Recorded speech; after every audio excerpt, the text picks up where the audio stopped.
I think, therefore I am. Except when standing in front of a kebab shop at 3 a.m. Then I do not think, therefore I do not am. But due to an unfortunate series of events, what I most do am now is hungry. And I'm looking at the menu. It has 120 items ranging from crab cakes to the Book of Common Prayer deep fried in week old batter. Civil laws do not apply to UK kebab shops that are open past midnight. Something does catch my eye though.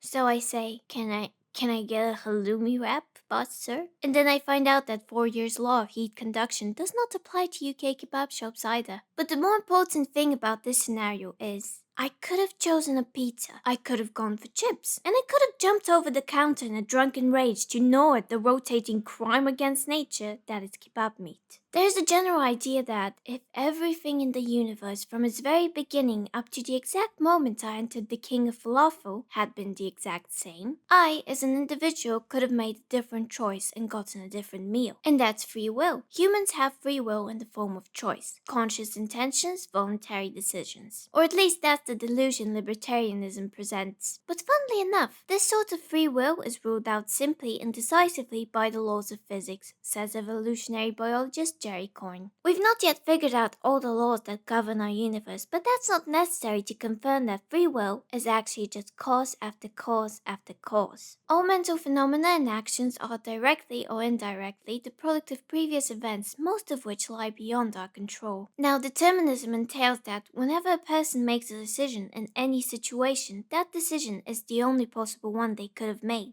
This grows into incompatibilism, the idea that free will and natural determinism cannot coexist. Only one of them can be true. There are physiological reasons for me feeling hunger after half a bottle of Malibu, and there are reasons that lie in my genes, upbringing, and environment that led me to pick the halloumi wrap. Most depressed philosophers would agree that if it was truly my choice, I would be in complete control of everything that led me to that choice. That's environmental factors, my mood, any influences from other people, and past experiences. But considering that all of these things are outside factors and half a bottle of Malibu completely destroyed me, therefore I am not God, unfortunately that's not possible. And that's only if we think of it philosophically. Although biological processes cannot be considered strictly deterministic, Benjamin Libet proved that unconscious intentions affect decisions regarded as free and voluntary. In his experiments, he asked participants to move their right wrist and report the exact time they decided to do so, and the results revealed that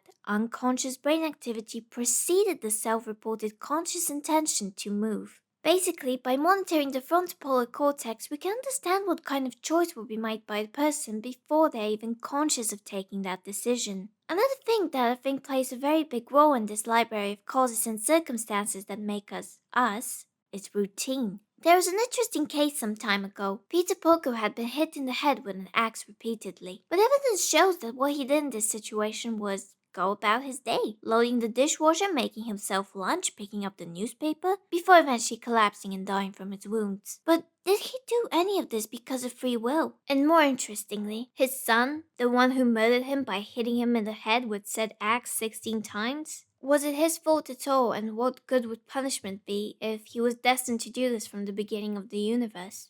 The belief that there's no such thing as free will clashes most with the justice system. Sam Harris spoke against a different case, United States versus Grayson. At the center of the free will debate was a man lying to the court during his trial. And it was argued that he only lied because of the circumstances he was in. Depression and fear around going to jail made him lie, otherwise he would not have, because lying is bad.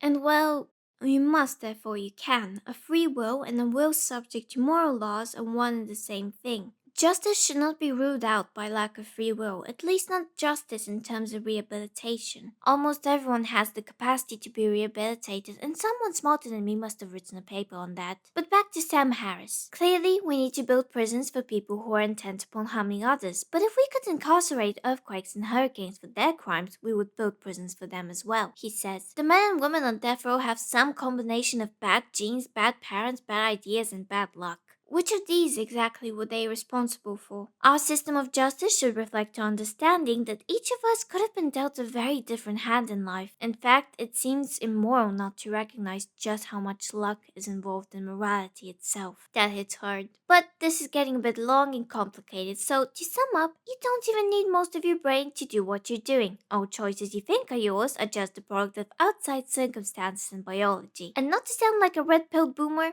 but I was thinking about our phones. They know things about you and me that we wouldn't even admit that we know about ourselves. Social media technically amplifies outside factors. I don't even know what I like anymore.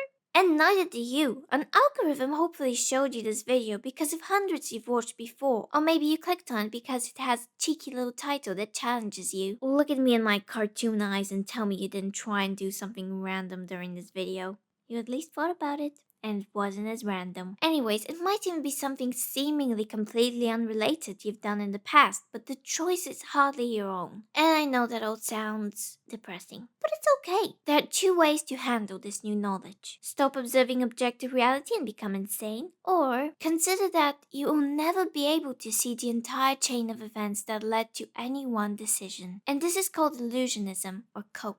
And you clicked on this video not because it was your choice, I guess, but I'm giving you a choice to watch some of my other cool vids if you want. You are free to choose to do so. Psych. I just played you. Okay, bye.